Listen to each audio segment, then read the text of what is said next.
Aqui é o Tom, em mais um episódio do Treinando Humanidades.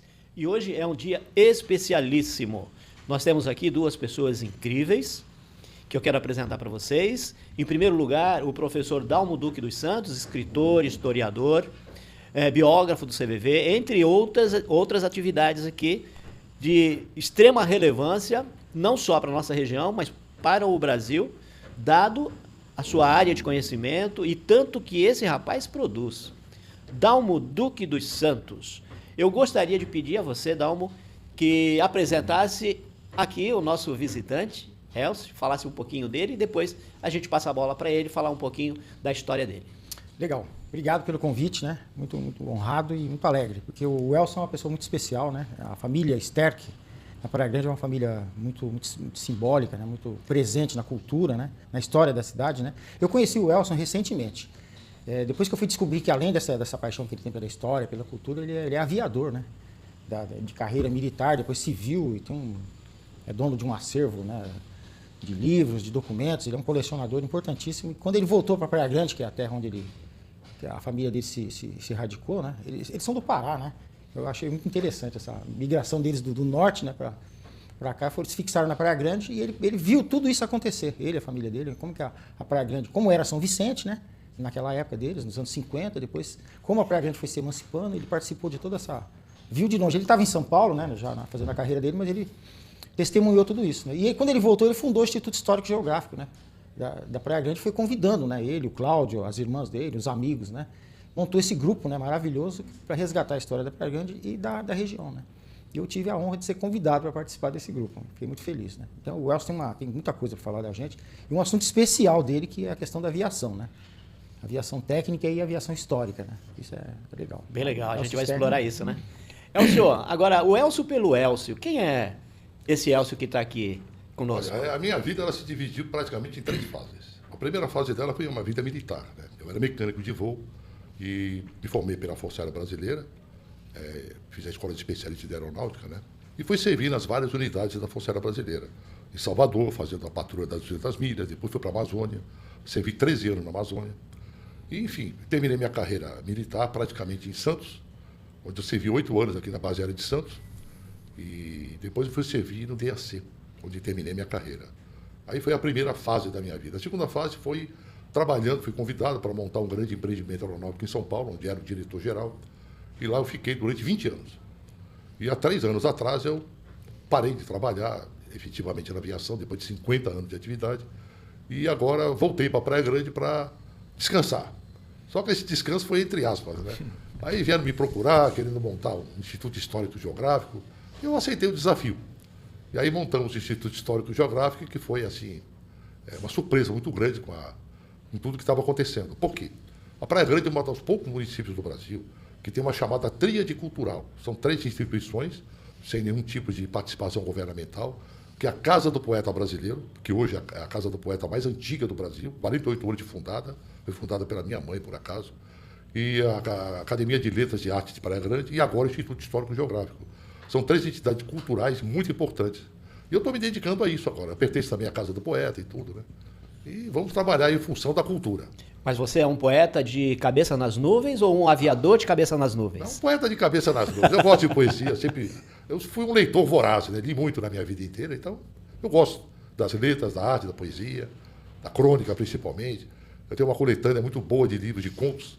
Tem mais de 150 livros que eu coleciono, né? Então eu gosto muito de literatura. Isso é uma herança de família? Fala um pouquinho da sua mãe, assim, brevemente. Minha mãe nasceu em Belém do Pará, como eu também nasci em Belém do Pará, né? Eu fui o único filho que nasceu em Belém, minha mãe teve 6 filhos. E minha mãe e meu pai era carioca e conheceu minha mãe lá. Meu pai também era militar. Foi transferido para lá, conheceu minha mãe, casaram e vieram para cá. Eu nasci lá. Minha mãe era uma pessoa, assim, muito culta. E ela era, assim, fazia de tudo ao tempo todo, fundou a Casa do Poeta, criou uma série de atividades na Praia Grande, na área cultural. Foi diretora da Casa da Cultura lá durante 18 anos. E foi homenageada pelo prefeito Mourão lá no Palácio das Artes, né? E ela sempre foi ligada à cultura, dá muita palestra, deu aula na Santa Cecília dos Bandeirantes durante 12 anos também, né? Então, ela sempre a atividade dela muito voltada à cultura nacional e principalmente à Baixada Santista. Então, como homenagem, a gente precisa falar o nome dela. A professora Graziela Dias Sterck. Aí sim. Professora Graziella, extremamente conhecida, né? Mas é importante a gente falar o nome dela, né? Agora, eu tenho uma curiosidade que eu quero perguntar para o Dalmo. Dalmo, você é participante também do Instituto Histórico e Geográfico de Praia Grande, né? Assim como o Elcio, vocês estão aí com esse movimento, fazendo com que realmente isso deixe de ser um projeto. Aliás, deixou de ser um projeto, já é uma realidade, né? Aí eu pergunto assim, como cidadão comum, vendo tudo que está acontecendo no mundo, na modernidade, como ex-professor, diante de um cenário tão opaco, vamos dizer assim, em relação à cultura, qual a importância de um instituto histórico e geográfico para uma cidade, em primeiro lugar, e para a região? No mundo de alta tecnologia, como é que pode ser importante um instituto com essa natureza? O que você pode dizer sobre isso? Então, eu vejo como referência, né? Todos nós, quando vamos dar alguns passos importantes na vida, né? Tomar decisões, né? Nós consultamos as nossas referências, né? Quem sou eu, né? De onde eu vim, para onde eu quero ir, né? Então, a gente fala assim, poxa, história regional, história de São Vicente, história da Praia Grande, história de Santos, o que significa hoje no mundo global, né? Que as pessoas parecem que não têm identidade, mas tem. Quando você funda uma entidade dessa, que você divulga na internet, a pessoa que mora no Canadá, ela já viveu em Praia Grande. Ela está na Suécia, já morou em Santos. Está na China, já morou em São Vicente. Então ele fica com essa referência, né? E sempre que ele vai tomar uma decisão, ele se volta para o passado. Quando ele vê alguma coisa do passado dele, da raiz, né? Ele se identifica, ele revive, né? Então ele dá sentido à vida dele. A história hoje é um material muito consumido no mundo inteiro, as memórias, né? Exatamente por causa disso, porque isso reacende o que restou de humano nas pessoas, né? De coisa autêntica, né? E não essa coisa muito pasteurizada, né? Muito padronizada, que deixa todo mundo igual, né? Sem identidade, sem aquele perfil, né, particular, né? Então a história valoriza, como a arte, né? A história não deixa de ser uma veia artística, né? De se escrever, de preservar a memória, de lembrar como que era a música, a literatura, os escritores, os pintores, né? Os cientistas, os seus vizinhos que eram importantes, que te ensinaram coisas legais, né? E que te ajudaram a tomar decisões importantes na vida. Então tudo isso é coisa da humanidade, né? Então mesmo que é uma instituição pequena, local, regional, né? Ela tem essa dimensão humana que é muito maior do que a gente imagina. E religa as pessoas, né? Então, quando você sai uma notícia de um instituto que vai ser estudado, a TV Tribuna já foi lá, mas o que é isso, né? Então, faz tempo que eu não via falar disso, né? E começa a reacender, e você reestimula. Nós temos um amigo lá, né? Que ele estimula essas recriações. Pode né? falar o nome dele, é importante. O Cláudio, não? O nosso companheiro, que é daqui do instituto, lá, que trabalhava na Cozipa. O Edson. O Edson. O Edson. Sim, extremamente participativo em ele é uma pessoa que ele acredita muito nisso. Quando ele reacende essa ideia de reviver, fundar novos institutos, né, ele está querendo fomentar, né? Ele é um fomentador cultural. Na prática, ele é. E é o que eu pretendo ser também. E o que o professor aqui está explicando claramente, o Dalmo, é o seguinte: a história é um organismo vivo. Ela muda toda hora. Então, por exemplo, ela é feita de vários, fatos. Né? Então, por exemplo, nós temos hoje na mídia, em sites, até em sites de prefeitura, que o Antônio Saint-Exupéry pousou na Praia Grande com o avião dele. Mas isso não está escrito em lugar nenhum que ele pousou. Escrito o fato. Cadê o fato? Cadê a evidência clara, concreta que ele esteve na Praia Grande? Existem escritos, mas não tem isso. O caso dele, por exemplo, se você pesquisar, você vai encontrar uma coisa bastante interessante. Cadê a caderneta de voo dele? Essa caderneta de voo era a única coisa que provaria que ele esteve na Praia Grande. Porque todo aviador, ele sempre registra os seus voos. Ele diz onde pousou, o campo da aviação, o horário que ele pousou e a data que ele pousou e decolou. Isso tudo é documentado. Isso é documentado. Oficialmente precisa, é uma praxe. Isso é uma praxe, é um fato. Todo aviador tem isso. Muito bem. Onde estão as cadernetas de voo do Antônio Saint-Exupéry? Estão no Museu da Air France em Paris. Então, para você saber se isso é fato verdadeiro, você teria que ir em Paris pegar a caderneta de voo dele no período que dizem que ele esteve passando por aqui, 1930, 31 e 32, e verificar isso. Se isso é fato. Se ele esteve aqui, lá vai dizer quantas vezes ele esteve aqui. Outro assunto também que é bastante polêmico também, no caso do Instituto Histórico Geográfico da Praia Grande, é aquela igrejinha, Nossa Senhora da Guia. Aquilo lá também todo mundo diz que a igrejinha é de 1898 e tudo mais. Só que nós temos reportagem do jornal A Tribuna dando conta da inauguração da igrejinha pela família que construiu aquilo em 1958. Então, peraí. Então tem alguma coisa errada. Você tem um fato, uma evidência clara, que é a reportagem do jornal A Tribuna. Então, e pior, Isso está espalhado em tudo quanto é site, que é de 1890, e não é. Entendi. Agora, eu acho interessante a fala que o Dalmo observou, né? Que você, em qualquer lugar do mundo, de repente, você pode voltar às suas raízes e refazer aquela conexão com um lugar, uma região, uma história, né? Porque eu digo assim, se você quer conhecer a você, mergulhe para dentro. Se você quer se reconhecer enquanto ser social, mergulhe na sua história. Conheça a sua história. Então, um instituto histórico e geográfico de uma dada cidade, de um dado local, ele é um instrumento interessante até para fazer com que você se reconheça como um cidadão, né, conectado com o mundo, mas de uma determinada origem, com uma determinada história, com coisas que foram acontecendo ao longo da sua existência, que um organismo como um instituto possa trazer elementos para você realmente fazer essa conexão histórica e social. Então, é um instrumento incrível e necessário. Mas eu digo assim, atualmente, com toda a tecnologia, com todo o acesso à informação, com todo o mecanismo tecnológico de comunicação atual, esse instituto que vocês têm, ele é um instituto que ele acontece fisicamente. Então, tem ali as reuniões e tal. Mas tem um material no mundo digital para a gente acessar esses conteúdos. O Instituto Histórico e Geográfico de Praia Grande tem esse material, é possível acessar, é possível conhecer inclusive essas distorções de informações, como você mencionou, da igreja, como você mencionou do aviador. Né? A gente consegue acessar esse material? Como é que está isso hoje? Hoje, o site do Instituto tem Instagram e tem também no Facebook. O que acontece? Tem um livro da história da Praia Grande. Esse livro está sendo compilado. Foi até o professor Dalmo que compilou todos os assuntos, juntou. Só que esses assuntos têm que ser agora retrabalhados. É mais ou menos o seguinte. Você tem assuntos lá em 2 locais diferentes, tem que ser unidos. Você tem um assunto muito grande que tem que ser resumido, para você poder ter um livro da história da Praia Grande. Ele foi colocado no site por um motivo, para que as pessoas acessem ele e critiquem. Lembrem, sempre, crítica, quando a gente faz, a gente é para ressaltar os pontos positivos e os pontos negativos. Crítica não é só para, como se diz, a boca pequena meter o pau. Ressalte. Uhum. Olha, isso aqui está muito bom, isso aqui está muito ruim, isso aqui deve ser assim. Então a ideia toda é essa. O livro está no nosso site, tá? Para isso, exatamente para isso. Para as pessoas interagirem, né? Porque há muitos assuntos na Praia Grande, e na história da Praia Grande, que tem que ser, digamos assim, levantados. A história real do Aeroclube, a história real da emancipação, a história real dos acontecimentos que ocorreram lá atrás. Entendeu? Que tem que ser refinado. Pessoas que têm que ser mencionadas, pessoas importantes na história da cidade. Enfim, está lá. Nós queremos a participação da população da Praia Grande, ou mesmo de outros locais, ou até do exterior, se for o caso, para que nos critiquem. Nós vamos colocar aqui na descrição os links, viu, Dalmo? Para que as pessoas depois possam ter mais facilidade de encontrar esse material e fazer essa interação, que eu acho muito legal. É muito importante. Agora eu pergunto para você falou do Aeroclube, né? Aeroclube é histórico, né?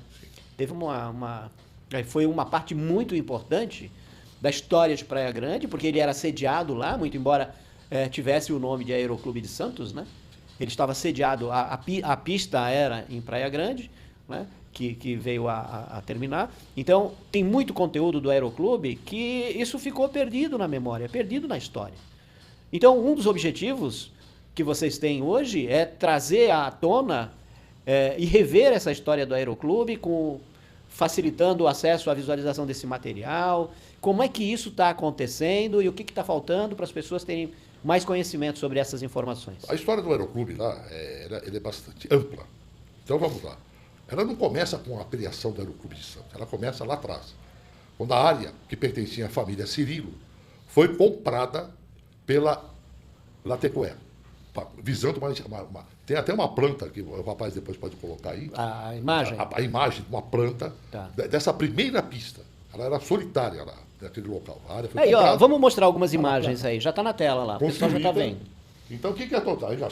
Pode voltar antes. Isso, essa aí, ó. Essa planta, olha da época que ela é bem antiga. Ela é de 41, essa planta aqui.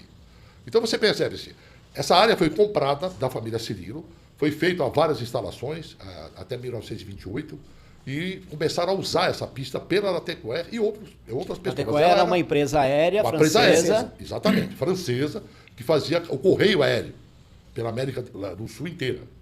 O que acontece?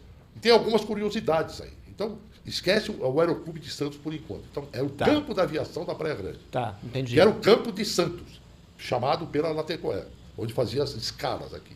Aí tinha instalações para piloto, tinha hangar para manutenção, tinha uma torre de controle deles, de estação rádio, para comunicação com as aeronaves. Era um tinha local, toda a estrutura, né? toda a infraestrutura para isso, abastecimento de combustível, tudo.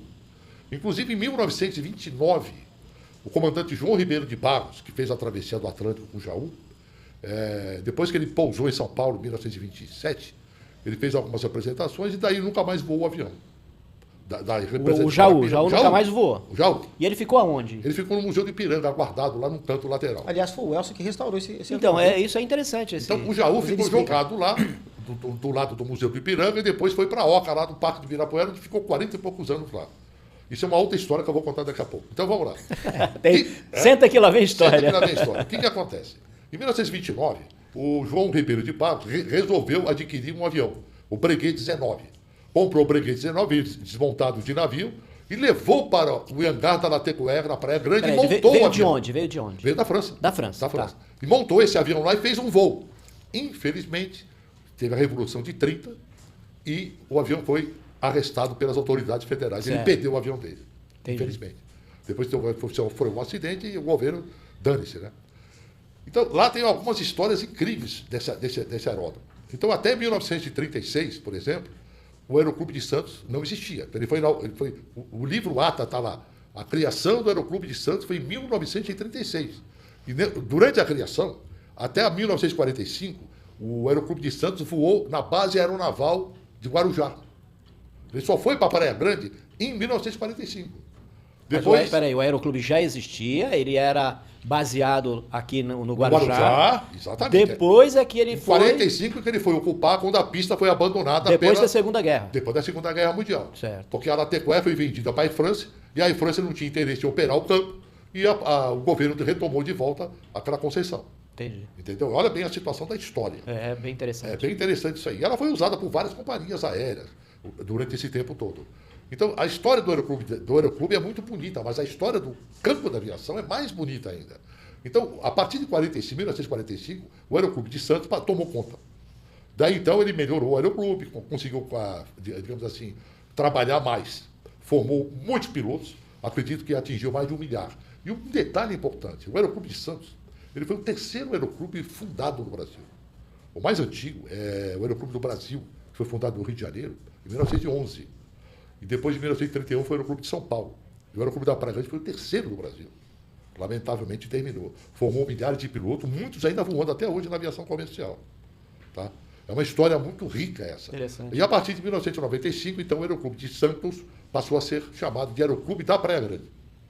E funcionou até 2002, quando foi extinto. O último presidente, então, pegou todo o material que ele tinha, que ninguém se interessou, colocou em caixas e levou para sua casa em São José dos Campos. Quando eu assumi o Instituto Histórico e Geográfico, eu liguei para o Paulo. Paulo Estela era o nome dele. É o nome dele, ele está vivo aí.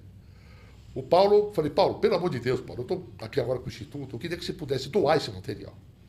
E ele prontamente doou. Eu falei, Steca, eu não vou fazer mais nada com esse material, está jogado aqui no fundo de casa há 20 anos, eu não faço nada com esse material, eu só quero que divulgue.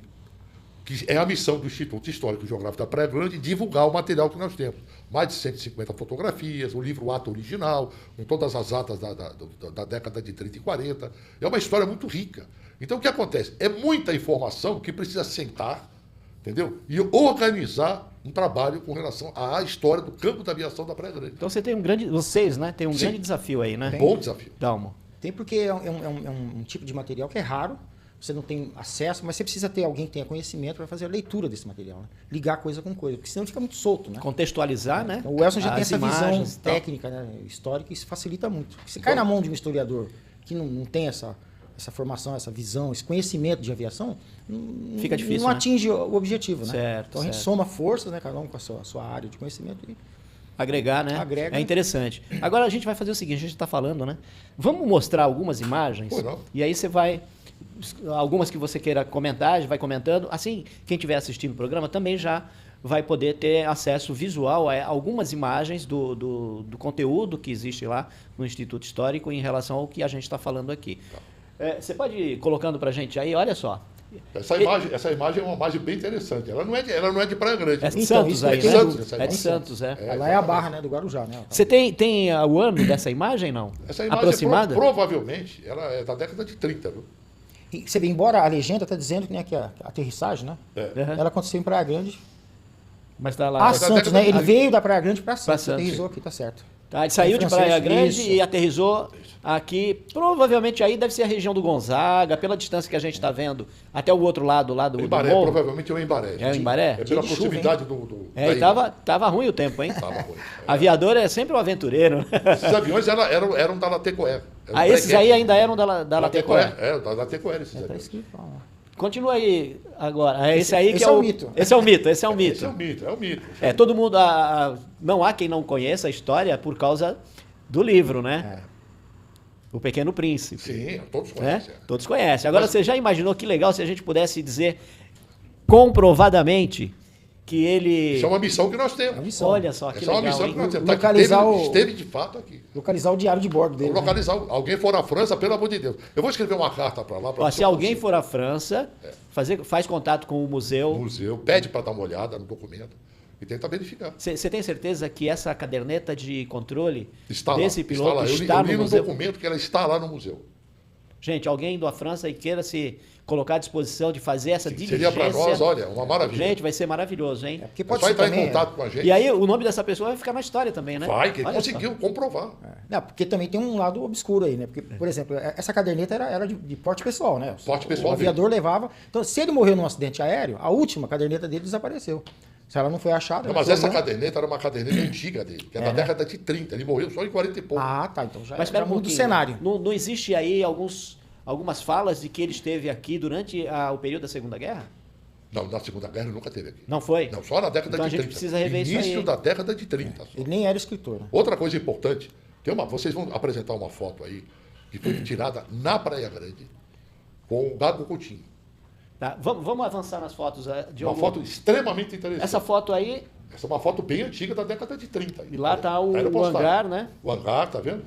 Isso é um documento de Esse aí eram- registro. esse aí né? eram- os pilotos ficavam nesses quartinhos aqui, tá vendo? Tá, Isso era o alojamento pelo dos que eu estou pilotos. vendo ali, era do Correio, né? Era do transporte, do Aeropostale, né? Correio, exatamente. Sim, Correio francês. Correio francês, olha que interessante, hein? Vamos seguindo aí. Essa aqui era a linha que eles faziam.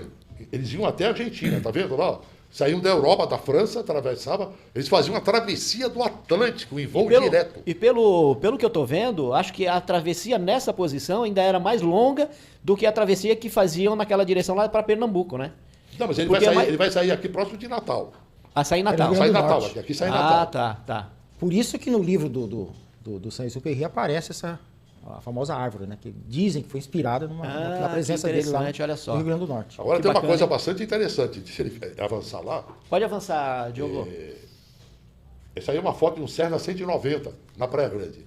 Não era do Aeroclube, era de um outro proprietário. E essas pessoas, você sabe quem Não são? sei quem são essas pessoas. Esse aqui é o É problema. isso que Que nós precisamos interessante, olha resgatar. só. Como eu tenho mais de 150 fotos, Nós precisamos garimpar garimpar pessoas... e mostrar para a comunidade, falar, esse era meu avô, é meu tio. Olha Porque só, as pessoas- gente, Nós precisamos vocês- apresentar isso ao público, Olha só, exatamente para que isso. interessante. Então vamos fazer esse garimpo aí, né? É. Exatamente. Precisava expor isso aí, É, porque se- alguém que aparece numa exposição identifica, né? E relata, né? Então fica o convite, né? Convite a todos. Olha, dê uma olhada, se você reconhecer seu avô, bisavô, tetravô, não Deixa importa. registrado aqui. Se tem alguma história na família que frequentava o aeroclube. E provavelmente Gente, muitas dessas noticiem. famílias ainda vivem em Santos. Né? Noticie, entre em contato com o Instituto Histórico e Geográfico de Praia Grande para fazer essas narrativas, gente. Vamos lá, vamos adiantando aí. Ah, tá. Essa é a livro ata da é fundação. da fundação original. Aqui de 1º de novembro de 1936. O livro está conosco. Foi doado pelo Paulo Estela para o Instituto Isso- Histórico e Geográfico de Praia Grande. Do Aeroclube, né? E É, do Aeroclube, porque Esse já existia- A história anterior tem É, um site chamado AMAB, que é uma história anterior. Certo. É. Maravilha. Segue aí, Diogo, para a gente ver mais algumas imagens. E são fotos da época, quando o Mermoz pousou pela primeira vez na Praia Grande. Isso foi em 1930. Foi objeto de uma reportagem do jornal A Tribuna. Então aqui está toda a comunidade santista aqui lá na Praia Grande, está vendo o avião atrás. Certo. Ele cruzou Que o avião, Atlântico. que avião era esse? Era um Breguet. É um Breguet de fabricação francesa. Esse avião, ele atravessou o Atlântico num voo sem escala. Quantas horas? Na época dava em torno de 13, 14 horas de voo direto. Trazendo as cartas. Caramba, e tinha autonomia para tudo isso? Tinha. Esse avião tinha essa autonomia. Diz que teve um cara que fez uma travessia, né, da Inglaterra para a América, né? Aí quando ele foi recebido de volta, o rei da Inglaterra foi lá receber ele, que ela fez. Né? E aí as pessoas colocaram ele no ombro, né? Aí ele falou assim, mas você ficou. Aí o rei chegou e foi cumprimentar ele, falou que pensaram que ele ia falar alguma coisa muito. Ele falou assim, como é que você fez para mijar? Ele falou, olha, eu não sei, viu? Eu aguentei, mas ó, nessas festejas aí eu vou me desfazendo da minha urina, viu? No ombro. Não, porque realmente, além... ele tem que ter uma A pergunta do interna. rei, como é que você fez para Mas, mijar? rapaz, mas você sabe que é legal quando tem uma pergunta assim? Porque é autêntica. É, uma curiosidade humana. Pô, por quê? Ele pega a própria Ele fez história. uma pergunta interessante. Mas eu, como voei muito avião militar na Amazônia... Tá, então conte aí a que sua que acontece? versão. Tem um aparelho para isso dentro do avião. Certo. Olha só. Tem um Tem um coletor, aparelho, tem um coletor. Um coletor redondo, onde você introduz Certo. o teu Então, aparelho órgão. e ele suga a urina. Entendeu? Quem que vai imaginar isso, né? Ele Quem não é tem do uma- ramo, né? Mas nessa época já existia esse coletor? Já, com certeza absoluta. Tá. Eu já pensava nisso já na época. Muito legal. Vamos na próxima aí. Aí, Essa foto é icônica. Quem está do lado direito é o piloto Jean Mermoz. O lado direito de Lado quem tá direito olhando a daqui. imagem aqui, É o- a primeira... Está escrito embaixo, lá, Jean Tá Mermoz. escrito, tá. Do lado dele está Gago Coutinho. Esse personagem. E essa foto foi tirada onde? Em frente ao hangar da Latecoer, na Praia Grande. Tá? Tá lá o avião deles, manutenção. E essa foto é icônica. Aqueles outros dois, o Dabri e o Gimier, também eram pilotos franceses. Certo. Mas essa foto é icônica. Porque o Gago Coutinho, ele é um herói nacional de Portugal. Ele fez a travessia do Atlântico, Sacadura Cabral e Gago Coutinho. Gago Coutinho era um almirante da Marinha que inventou o sextante, que permitiu que a navegação aérea. Acontecesse. Foi acontecer, eles sabiam onde estava. Só que, infelizmente, o voo dele não foi um voo, foi um voo com escalas. Ele voava num avião anfíbio, né? Que pousava na água, abastecia, fazia tudo e depois decolava de novo. Porque ele não tinha autonomia para fazer esse voo transatlântico. Mas Jean Mermoz, ele que abriu a frente primeira, tanto é em 1930, está na tribuna, na imagem anterior, ele que fez a primeira travessia num voo sem escalas da Latecoer. E ele chegou a fazer 23 ou 24 travessias. Tá? Ele era considerado um herói francês. Isso em 1930. Entendeu? Mas o Perry era um desconhecido, era um piloto qualquer. Ele estourou desconhecido depois que ele começou a escrever seus livros. Mas esse era o verdadeiro herói. Tanto é verdade que ele na França, tem ruas, bairros, com o nome dele, escolas. No Brasil também tem. Jean Mermoz. E é um desconhecido no Brasil. Em Praia Grande tem uma escola, acho que mantém, o Gago Coutinho, né? Gago Coutinho. Então, Vocês se esses dois mantiveram. personagens, entendeu, estiveram na Praia Grande conforme a foto prova. Aí não tem. É inquestionável. Isso, Está provado e documentado. Então, pronto, tá aqui, ó. Beleza. Diogo, segue aí, pra gente ver mais algumas. Então, isso aqui é o Aeroclube, olha o portal do Aeroclube ali do lado direito, Sim, que infelizmente Hoje foi, é Kennedy, né? Foi abandonado. foi abandonado. tudo, né? Não, foi tudo quebrado. Não existe mais aquele portal original. Aquele portalzinho lá. Não tinha. As ruas eram de areia ainda. Ali ainda estava o prédio da administração do aeródromo. Isso aí foi de uma foto tirada na década de 50. Aí. Será que aquele armazém de esquina ali não é o do Franklin Moura, não? Não sei, era um armazém. Aquele armazém. Eu tô atrás desse- Eu conheci o neto do dono daquele armazenzinho lá. O neto dele. Que o Leitão que conhecia esse pessoal O dele, Leitão né? conhecia esse pessoal. Olha Ele quanta morava ali história, perto. gente. Morava aí quanta perto do história. Leitão, ele tem umas fotos de umas torres que eram militares, né, Elson? Sim. Depois foi... Diogo, avança aí. Vamos ver o que nós temos mais para mostrar para os nossos... Olha. A da Rogata, né? Acho que é ela. Ela mesma, o A Elson. da Rogata. Esse avião dele está no Museu da TAM. Em Jaú, é isso? Onde é que está? Em que cidade que está esse...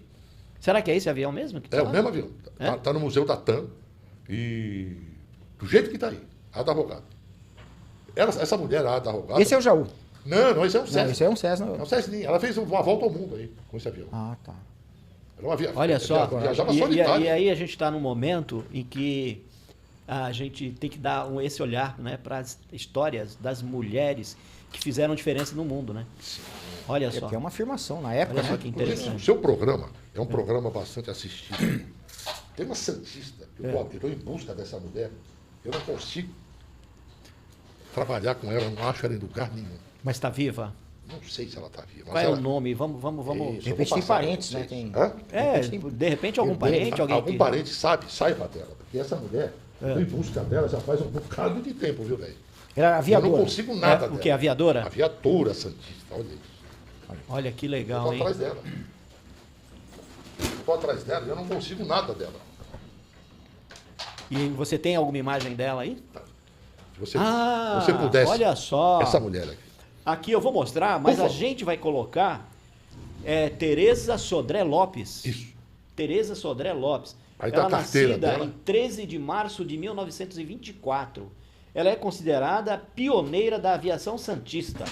Realizou um sonho arrojado para a época e foi uma das primeiras mulheres a pilotar um avião. Olha que legal. Eu vou deixar aqui, vou deixar para a pessoa dar uma olhada, mas eu vou colocar aqui na edição do vídeo, eu vou colocar essa imagem para as pessoas terem um detalhe a mais, tá? Olha só, e aqui tem o Documentaço, registro né? da carteira dela, ela é associada 356, Exato. associada 356 do Aeroclube de Santos. Olha aqui. Uma curiosidade. A Thier Jorge Cury, que foi famoso Sim, aqui na sim, Baixada. Ele era o associado número 01 do Aeroclube de Santos. Eles 01? 01.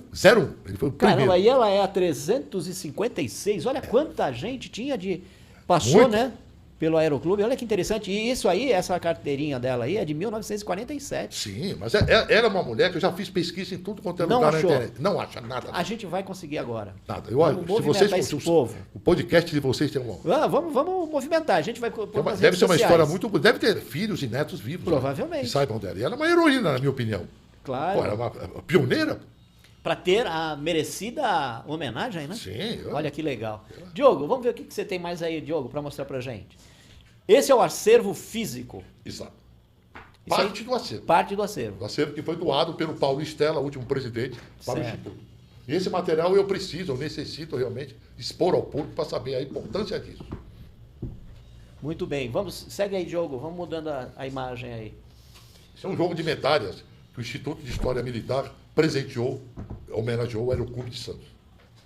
Essas medalhas, então, elas fazem parte do acervo, O acervo, exatamente. como homenagem que o Aeroclube recebeu. Exatamente isso. Olha que interessante, hein? Isso aí tá tudo lá, fazendo Tudo parte lá. do acervo. Tudo lá. Olha, isso aí no caso, o presidente Petenar na época, isso era no Praia do Gonzaga, pousava lá, tá vendo? Olha lá, o hotel lá. O hotelzão lá. Era o Atlântico lá atrás? É o Atlântico. É o Atlântico? Atlântico. Olha só, gente. Eu trouxe um quadro aí que está um jantar de batizado dos aviões, muito interessante. Se você quiser tomar conhecimento. aqui, Batizado dos aviões. ó. Exato. Tem uma história muito interessante. Que, por exemplo, aqui você tem, por exemplo, os aviões foram batizados, por exemplo, por Assis Chateaubriand. Eu tenho foto deles sendo batizado na Praia do Gonzaga. Foi doado pelo Diário dos Associados. E o Assis Chateaubriand veio doar pessoalmente ele em nome do Olha Diário dos aqui, Associados. um movimentado. Tem também o Peraí, Victor. aqui, Você viu o eu tô Chateau vendo aí? o nome aqui interessante, hein? É. Aqui, engenheiro, Clay. Aqui deve ser o presgrave do Amaral, né? Olha que o coisa. engenheiro. Olha, você chamou a atenção de uma coisa interessante. Olha, lá. rapaz. Isso é nome de rua aqui, em Santos. Nome de uma avenida em São Vicente que desapareceu. Então, aqui, isso é nome de rua em Santos, até hoje, tá? Fica aqui no Gonzaga. Clay Presgrave do Amaral tem uma curiosidade. Ele era filho do Miguel Presgrave do Amaral, que foi um dos construtores da Ponte Pêncil. Olha isso. O Clay Presgrave do Amaral, ele era o quê? Engenheiro e comerciante de peças de aeronaves. E viajava muito para os Estados Unidos. Foi homenageado com esse avião, o nome do avião, quando foi doado, porque ele faleceu prematuramente. Tá. E ele faleceu de um acidente ferroviário. Olha o absurdo. Vivia nas nuvens. E morreu de um acidente ferroviário Meu triste Deus do céu. nos Estados Unidos. Nos Estados Unidos? Nos Estados Unidos. Caramba. Infelizmente. Esse avião tem um detalhe importante. Parece que esse avião foi doado pelo Vitor Civita, Sei, da Abril. editora. Do Da, Grupo Abril. fundador da editora Abril. Abril, é. Porque antigamente, quando doem um avião para o bem do Brasil e tal, blá, blá, blá, Sim. falava, era um movimento. Isso foi na década de 30, né? 30, 40. 30, Então 40. começaram a doar várias pessoas, o Assis Chateaubriand, o nome de Diários Associados, a editora Abril. Então eles vinham doar pessoalmente esses aviões aqui na Praia de Santos, para as pessoas. Que Eu tenho interessante. aqui um almoço, inclusive está o Assis Chateaubriand aqui na foto. Interessante A esse gente vai aqui. colocar isso aqui na edição, tá? Fique à vontade. Mas nós temos outras imagens aí na tela que dá para aparecer. Olha Esse é um só. avião, então. É um avião. Esse avião não era do Aeroclube, não, viu? De onde veio Não esse? era do Aeroclube, esse avião sim, está escrito lá atrás, olha. Está escrito lá atrás. Era avião do Aeroclube, tem razão. É o símbolo do Isso aí, Aeroclube. Acho que era do Aeroclube de São Paulo esse avião. Isso era para gerar brevê. Aqui era muito de frequentado. cursos, né? Porque tinham muitos cursos, né? Aqui era muito frequentado por pessoal. O pessoal vinha de fim de semana, vinha de cidade do interior, passava fim de semana com o aviãozinho dele. Era comum isso aqui. E o Aeroclube daqui de Santos formou muita gente. Então eu tenho fotos de muitos alunos que foram formados. Olha que legal. Nós vamos colocar essas várias fotos. gerações. Então, essas gerações dessas pessoas, depois ele tira, se for o caso. Cadê essas pessoas? Onde estão? Era importante, com certeza absoluta. Vamos achar esse povo, hein? E eu tenho vários outros.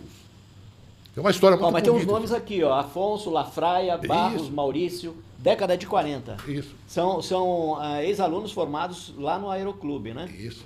O presidente Odenir Porto, Broche, Coelho, Tomás, Tabajara. Se você escutar alguns desses nomes aí e sabe dessa história, dessa ligação de alguém da sua família com o Aeroclube, entre em contato com o Instituto Histórico e Geográfico de Praia Grande para a gente identificar e dar a devida homenagem a essas pessoas. Essa aviadora que tem o sobrenome Sodré é um sobrenome muito conhecido aqui em Santos, né? Azevedo Sim. Sodré, quer dizer, É, ela deve pode ter ser alguma até. Pode ter, ligação sim. familiar com essa É porque com não essas era famílias. qualquer um, né, que tinha acesso a esse Mas você tipo vê quanta lacuna tem para Tem bastante, descrever a tem história. bastante. Então, a gente precisaria de mais dados dessas pessoas. Vamos lá, vamos tentar Porque, por pesquisar exemplo, isso. teve um mecânico, o Stirling, que era mecânico do Aeroclube, ele era um americano, inglês, aliás. Eu tenho a ficha do trabalho dele, está guardado lá. Então você vê, pô, peraí, um mecânico americano que trabalhou aqui no Aeroclube de Santos durante mais de 15 anos, entendeu? Então você fica olhando, cadê essa pessoa? Sumiu, eu não sei onde está. Qual é a história verdadeira dela? Onde ele foi parar? Então, é uma história que tem muitas lacunas. Não adianta você querer escrever um assunto que você não tenha todos os elementos para escrever. Ela vai ficar falha. Entendeu? Então, a ideia toda é a gente pegar essas fotos, expor, Isso é um e as pessoas... trabalho de historiador, né? É um trabalho Né, de porque pesquisa de você campo. vai somando as Vai informações, juntando as vai juntando, peças, né? Os contatos, e as coisas vão florescendo. Né? Porque a história acontecendo, do Aeroclube, do campo da aviação da Praia Grande, ela tem começo, meio e fim. Sim. Entendeu? Esse é o problema. Ela tem uma fase toda. Ela começou e acabou. Então nós precisamos fazer o quê? Resgatar essa história realmente para a Baixada. Porque não é uma história só da Praia Grande, é uma história daqui de Santos também. Sim, a conexão com tudo, né? Total. E uma coisa que estimula muito são as universidades com teses, né? Por exemplo, essa aviadora, por exemplo, alguém já deve ter feito um TCC sobre ela. Será, rapaz? Olha que É interessante. possível, porque tem E se não fez, está na hora de fazer. tá na hora de fazer, aí você Sim, assim estimula. como aquela outra aviadora que a gente mostrou a foto. tá Ah, bom, Rogato, né? A- Assim como fizeram de Santos Dumont, né? De outros. Então vai Sim, aparecendo claro. as teses, né? As pesquisas, e vai juntando os documentos, né? As versões diferentes. Por isso que é importante divulgar. Na realidade, assim, eu vejo isso é uma arqueologia social, né? Exatamente isso. Que é necessário fazer, né? Você Resgatar. localiza. Você vê. É resgate, identificar, documentar. Você sabe o que me chamou muita atenção? Eu vou ser sincero em falar. O que me motivou a auxiliar na criação do Instituto Histórico e Geográfico de Praia Grande? Eu sempre fui uma pessoa muito curiosa. E quando saiu a internet, eu comecei a fazer... O primeiro computador que eu tive foi em 97, um Plaster. Então eu comecei a pesquisar, mas não tinha quase nada na internet. Não Com o tinha, tempo é. fui pesquisando. Eu fui pesquisar a minha família. Aí eu descobri que o nome Sterck está errado. Da família Sterkelli. Caramba, velho. Aí você vai Isso descobrindo. acontece. A maioria dos nossos Na nomes hora estão de- errados. Aí eu fui olhando, o nome está errado. Então, aí descobri o nome certo.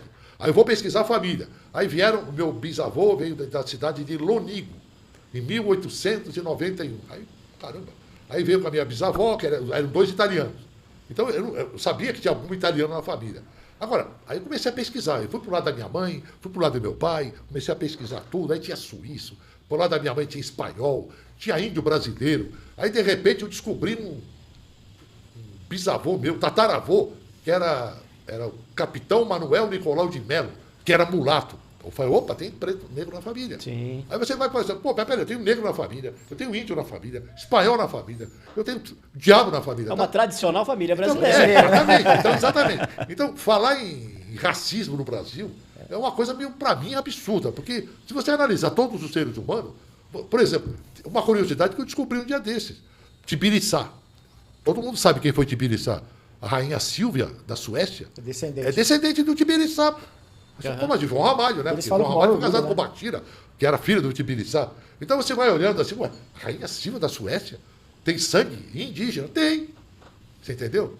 Então você tem os nossos genealogistas É que na realidade, famosos. assim, a gente já está junto e misturado há milhões de anos, né? Sim. Então, mas é um problema mesmo, que a gente sabe que existe, né?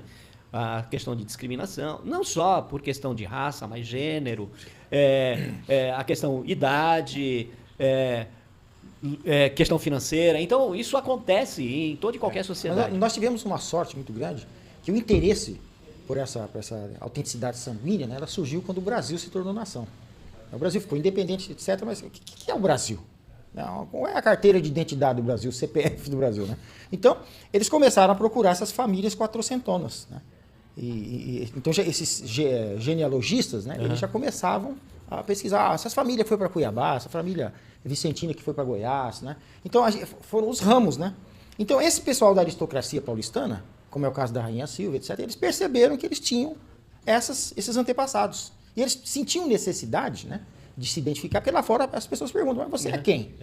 Qual é a origem? A sua raiz? origem, né? A minha raiz história. é assim, assim, assim. Eles falam sem vergonha, né?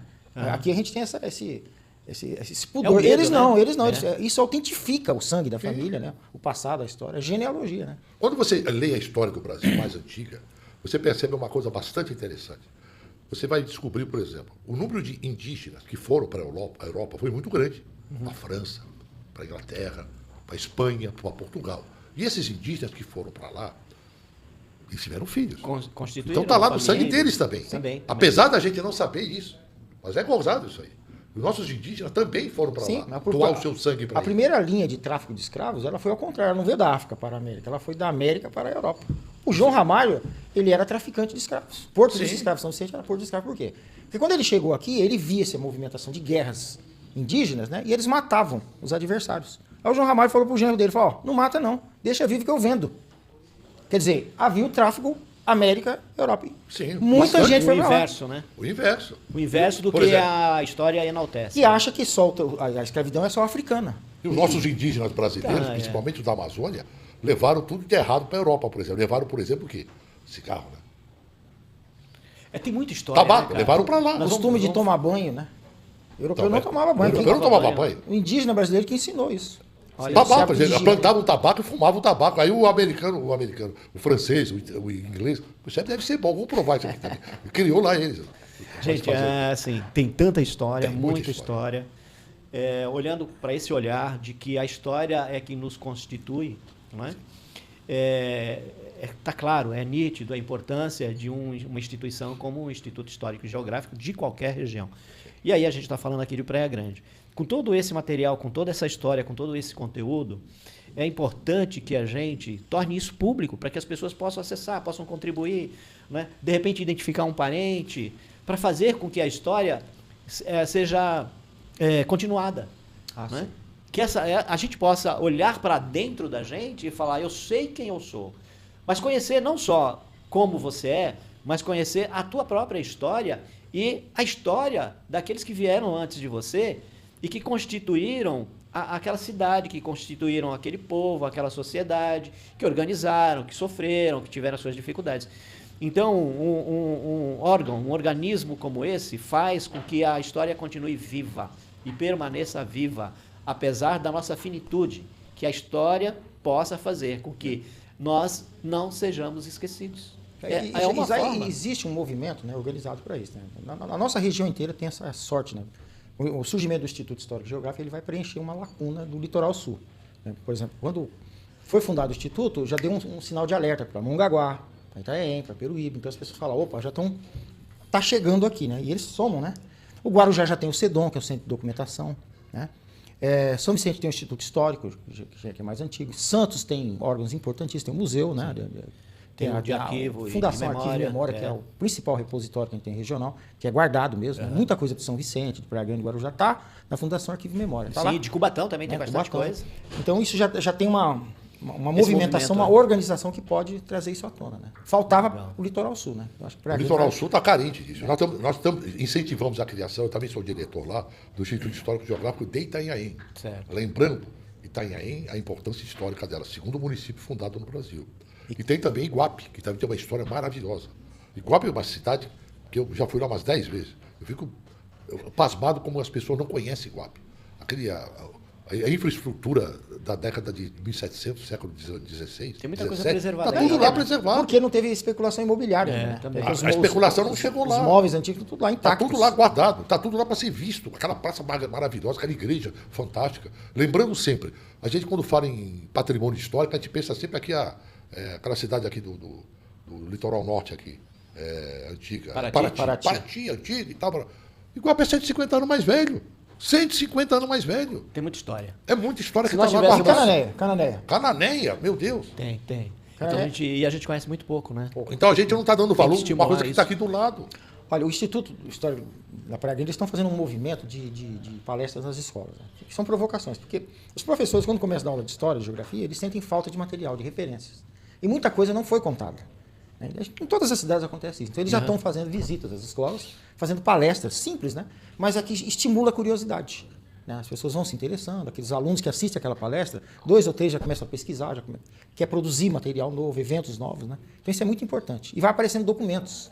As famílias, elas vão envelhecendo, elas precisam doar o repositório. Então, lá eles têm o PDA, né? O Palácio das Artes, que tem um setor que é só documental. Então as famílias antigas de Praia Grande doaram seus acervos para Praia Grande. A família do Sterck, a família do Sanches Toschi, né? E outras famílias, né? Então qualquer coisa que você procura, a Sueli Tosta lá, ela é voluntária. Ela falou, está aqui a foto, está aqui o documento, está aqui os mapas, né? Então eu tinha muita dificuldade de conhecer os sítios antigos de São Vicente, que foram divisões das Sesmarias, né? Então tá lá todos os mapas, né? O Boguaçu, o sítio do Campo, lá, o sítio do Xixová. Então a primeira história da Praia Grande é essa, né? Começa lá da pré-história, quando cai na colonização portuguesa, as Sesmarias e os sítios, né? Com os sítios você identifica todos os bairros atuais. E o mais importante lá da cidade é o seguinte, no início eu estava com dificuldade de ter um histórico pronto. O que eu fiz? Comecei a fazer uma pesquisa melhor, então eu criei uma palestra chamada História dos Historiadores do Brasil. Por quê? No Brasil você vai falar assim, por exemplo, você começa... Bom, qual o primeiro documento sobre o Brasil? Carta de Pero Vaz de Caminha. Foi o primeiro documento, certo? Então, esse documento partiu dele tudo, toda a história. Não. Isso que é interessante, né? A Carta de Pero Vaz de Caminha foi entregue ao rei Dom Manuel e ele pegou e fez o quê? Arquive-se. Como faz hoje em dia, né? Arquivaram na Torre do Tombo. E ficou lá na Torre do Tombo 320 anos, sem ninguém saber. Quando um padre, Ares de Casal, foi lá, olhou, opa, é um documento importante aqui, ó. É a certidão de nascimento do Brasil. Vou divulgar. Muito embora essa expressão certidão de nascimento do Brasil é questionável, né? Questionável. Se a gente for pensar historicamente, né? Aí... Mas o que é que acontece? Muitos dos documentos que são hoje conhecidos foram divulgados 100, 200, 300 anos depois de produzidos. Então, por exemplo, o Vargnagem foi um que pesquisou muito e conseguiu vir à tona com arquivos espanhóis, porque o Brasil foi espanhol durante 60 anos. Então, muitos documentos importantes daquela época, 1580, 1640, estão na Espanha ainda. Não estão o Van Haga, por exemplo, ele achou a certidão do nascimento de São Vicente. Então. O que é essa certidão? Os diários de Pero Lopes de Souza. Ele achou lá na Torre do Tombo, numa caixa. Né? Divulgou. Ele transcreveu, divulgou, explicou o documento. Falou, o Brasil nasceu aqui, ó. Né? O Brasil, segundo a ótica... Não é? De cada um dos autores. Documental. Então, por exemplo, você vai ter... Porque a gente sabe que há uma questão muito grande hoje, inclusive tem professor que fala, o Brasil não foi descoberto, o Brasil foi invadido. Foi ocupado. Foi ocupado em tal data e tal. Então, essa questão é interessante, mas o que nós estamos falando aqui é de documentos que comprovem a presença, aquilo que a história vem contando. Isso. E nem sempre o documento foi visto, foi questionado, foi observado, foi olhado. Né? Então, existem esses documentos porque eles, na realidade, é uma forma... Então, porque esses historiadores, no caso do Van Haga, eles são muito curiosos porque eles percebem assim, o fato do Pedro Álvares Cabral ter aportado lá em Porto Seguro, falar isso aqui, descobriu o Brasil, e daí? Depois foi embora, e o Porto Seguro ficou lá abandonado. Agora, a diferença de Porto Seguro e São Vicente é que São Vicente foi fundada uma vila, foi fundada uma Câmara Municipal, foi gerado um documento. Então, uma ocupação 30 anos depois, que eles chegaram aqui em 1502. Pouca gente sabe disso. Quem deu o nome, né, de São Vicente foi o Américo Vespúcio. O Américo Vespúcio é o cara que dá o nome ao continente da América. Ele conhecia tudo. Ele veio a serviço do rei. 3 vezes. Nomeando os portos. Falou, isso aqui vai chamar São Vicente. 1502. 30 anos antes do Martim Afonso. Mas o Martim Afonso é importante porque ele veio aqui e instalou uma Câmara Municipal. Né? Ele estabeleceu uma vila, que é um estabelecimento político. Né? O primeiro do Brasil, não tem dúvida. Porto Seguro não é nada. Tudo bem, mas ele ficou estacionado antes de chegar em São Vicente? Com certeza. 6 meses lá em Cananéia. Com Mas tudo bem, certeza. isso é outro assunto. Outro Tem muita assunto que é história. no Canané, ele tem razão. É mais velho que São Vicente. Mais velho. Mas documentalmente São Vicente é. Sim, sim. Se você for procurar lá em Canané é terra de judeus. Então, cananeus, né? O que ele está falando, se você pega, por exemplo, qual é o grande problema da história do Brasil? Quem se dará o trabalho de ler tudo? São 250 livros que uma eu coletei síntese. até agora. Então, É muita coisa. Isso estão tudo no pendrive que eu estou trabalhando ainda, que eu vou colocar no site, para que todo o Brasil possa pesquisar. Então vamos lá. Tem assuntos interessantíssimos. Por exemplo, tem um camarada chamado Richard Burton. Não é o ator, não, tá? Richard Burton foi um cônsul de Santos em 1860. Esse indivíduo, ele era um aventureiro na África, Ásia, e por acaso ele parou no Brasil, ficou aqui durante 1 ano e pouco. Bom, o que ele fez? Ele realizou escreveu um documentário, né? Que ele realizou uma viagem a pé, de barco primeiro, depois voltou a pé até Iguape. Aí ele conta umas histórias estranhíssimas. E ele conta que passou um local onde caiu um meteoro. Puta. Aí você olha assim, mas peraí. Olha a história. Quais evidências ele tinha para dizer aquela frase? Seria no Casqueiro. Aí, cara, lembra de uma história que sempre fala do tal do meteoro que caiu aqui nas proximidades? Ele conta essa história. E é o único autor antigo que fala sobre isso. Eu li isso e falei, meu Deus do céu. Tem data lá, Elson? 1540? Não, ele fala que foi aqui que caiu um meteoro, no local, na proximidade do Casqueiro. Aí, quais são as evidências que ele viu lá? Não sei. Entendeu? Então você vê, lendo a história do Brasil detalhadamente, é como eu falei uma vez aí, aquele von Martius e Spix, aqueles dois alemães que em 1817 vieram aqui para fazer uma viagem pelo Brasil, eu estava lendo o livro dele. É um livro pequeno, dá mais ou menos isso aqui, 3 volumes. Então eu estava lendo o livro, é um camarada que dá a descrição exata do que era o índio brasileiro.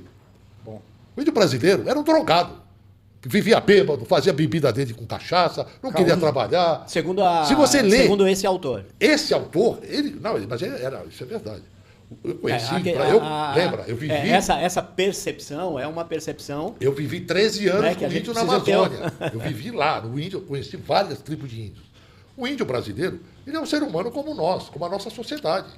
Não é um ser humano perfeito. Ele não fica pensando... claro. Romantizado, né? Romantizam o índio demais. E o índio é igual Indígena, né? a gente. E eu acho sempre, a minha opinião pessoal, índio tinha que ser tratado como gente, não como bicho, como é tratado hoje em dia. Querem manter o índio como se fosse um zoológico. Eles têm que viver desse jeito, ninguém mexe, eles têm que viver daquele jeito. Essa é a minha opinião Eles pessoal. têm que ter a opção de São escolher pessoas como viver. inteligentes. Se protege, né? Sim. Então, ao proteger o índio, você está escravizando ele. Não me desculpe. O índio tem que viver como ele quer viver. Ele quer se integrar à sociedade. O índio quer se integrar. Como milhares já se integraram. O índio não quer viver lá no meio do mato, não. Ele quer comer bem. Ele quer viver bem. Ele quer ter geladeira, quer ter Hilux. Quando ele tem essa oportunidade, ele vai tem todo o entender. direito, né? Sim. E tem todo o direito. Então, o índio tem esse direito. Como o índio americano se emancipou, o índio canadense se emancipou, o índio brasileiro também tem que partir para isso também. Chega de querer tutelar índio. O índio não quer ser tutelado, ele não gosta disso. O índio quer viver a vida que nós vivemos. Ele quer escola, ele quer hospital, ele quer tudo. Então, o índio brasileiro, ele tem uma visão muito deturpada, a gente tem dele. Porque a gente não conhece nem a história do índio real e nem conhece, na realidade, as tribos atuais. É só ouço falar. Chega, vai lá e olha. Senta, observa, conversa. Que nem aquela tribo que tem lá em São Vicente, né? Eles vivem na área do Japuí ali. Sei. Paranapuã. Aí o pessoal acha que eles são de lá, né? Eles não são de lá. Eles foram trazidos de uma aldeia São guaranis, eles. de Itanhaém para uma encenação aqui em São Vicente. Da história de São Vicente. Aí acabou a encenação. Eles ficaram ali. E o pessoal acha que eles são de lá, que lá é uma aldeia indígena. Não é. Não é. Eles estão. Isso é uma realidade. Mas eles são índios. Gente, ó, vou dizer uma coisa para vocês. Papo Tem tá bom. história. Muita história. Muita história. Vamos. Muitas coisas que são questionáveis, outras são meio que, vamos dizer assim, escamoteadas, né? Por várias razões. Não cabe aqui a gente discutir isso. Mas uma coisa é certa. Nós temos uma história. Aliás, nós temos muitas histórias. Muitas. E Tem essas uma história histórias, emergente que precisa sim, ser localizada. essas pessoas, histórias, elas precisam ser colocadas à tona. As pessoas precisam saber que têm acesso a essas informações. Então, quanto mais documentos nós tivermos para que essas histórias possam ser colocadas, né, à luz do dia, vamos colocar assim, mais pessoas vão ter a oportunidade de ter esse conhecimento, né? Até para concordar, desconcordar, né, aceitar, não aceitar, e aí cada um vai dentro da sua vibe. Mas o nosso tempo está se extinguindo, a gente pode até marcar, de repente, um outro momento para falar, pegar um tema específico e fazer essa abordagem. Mas, de antemão, eu quero agradecer de coração a participação de vocês, a participação maravilhosa. E eu quero aqui dar alguns minutinhos para vocês encerrarem essa fala, para a gente finalizar essa nossa edição do Treinando Humanidades. Eu acho legal. A nossa principal missão e objetivo, né, é localizar essas pessoas aqui, né? Por onde anda, né? Os descendentes de Teresa Sodré Lopes, né? Provavelmente estão aqui em Santos, né? Essas pessoas precisam aparecer, né? Porque elas têm documentos, elas têm histórias também para contar, para somar, né? Maravilha. Acho que é o objetivo do Elcio também, né? O nosso objetivo é exatamente isso, é desmistificar a história e trabalhar com a realidade dos fatos. Porque tem muita lenda na história, infelizmente, bastante lenda. E a gente quer trabalhar com isso. E o mais importante é o seguinte, o Instituto Histórico e Geográfico, o que ele quer fazer? Pesquisa. Então, como eu falei para você, os historiadores, a história dos historiadores da história do Brasil, o que nós temos que fazer? Eu selecionei 50 autores com seus respectivos livros raríssimos que eu encontrei em bibliotecas aí de tudo quanto é jeito. Eu vou destinar isso ao nosso site, para que as pessoas, por exemplo, saibam, Benedito Calixto. Benedito Calixto foi historiador? Foi, escreveu 4 livros. Onde que está isso aqui? Vai lá no site do Instituto Histórico e Geográfico da Paraná, você vai encontrar lá. Essa é a ideia da coisa, entendeu? Por exemplo, Pedro Tax de Almeida Leme. Quem foi esse cara? Como é que ele existiu? Genealogia paulista. Paulista, ele era primo do Frei Gaspar, pouca gente sabe disso. Frei Gaspar da Madre de Deus era primo do Pedro Tax. Os dois escreveram a história de São Vicente. É meio estranho, mas tudo bem. Mas está ali, leia os dois, vê se tem algum ponto de convergência. Frei Gaspar era historiador. Olha só. Entendeu? Então a gente pode trabalhar muito bem sobre esse assunto, mas tem que pesquisar, tem que ler. Entendeu? Eu me dou o trabalho de ler diariamente a história. Eu não quero discutir, eu quero que ler e vamos discutir, vamos sentar para discutir. Escolha o autor, vamos discutir ele. Maravilha, maravilha. Gente, obrigado pelo carinho de vocês. Eu agradeço a você. Olha, a gente fica encantado, né? Porque tem tanta coisa para conhecer. Tem muita coisa, muito enigma, né? Para decifrar, muito, né? muito. Muita Vai dar coisa para falta, escrever. infelizmente. Gente, a gente se vê no nosso próximo episódio do Treinando Humanidades com grandes novidades. Aguardem. Fecha a conta, passa a régua. Jogo.